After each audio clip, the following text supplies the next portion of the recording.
Ang videong ito na pinapanood mo ngayon ay buong nilikha gamit ang Artificial Intelligence, AI. Isipin mo lang kung ano ang posible ngayon sa pinakabagong teknolohiya. 100 taon na ang nakalipas, gumagamit pa tayo ng plumb's claw, mga palikurang nasa labas.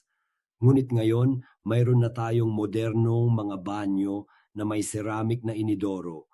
Noong una kong ginamit ang internet, kinailangan kong hanapin ang mga address ng website sa isang libro hanggang sa dumating ang Google.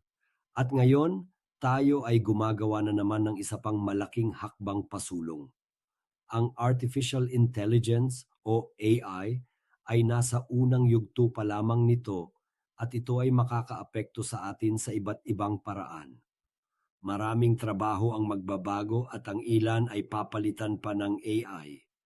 Maaaring iniisip mo, hindi ito magandang pakinggan, ngunit ito ay isang realidad na hindi natin maaring balewalain.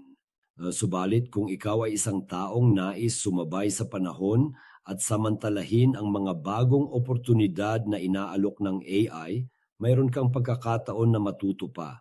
Sumali sa amin sa isang webinar ngayong Huwebes, kahit ikaw ay isang may bahay, isang manggagawa, isang profesional sa pagbebenta o may-ari ng negosyo, ang AI ay magiging bahagi ng iyong hinaharap at maaari mong gamitin ang potensyal nito. Huwag palampasin ang pagkakataon na makakuha ng mahahalagang kaalaman at masaksihan ang isang live na demonstrasyon ng AI ngayong Huwebes. Sabay-sabay nating harapin ang hinaharap.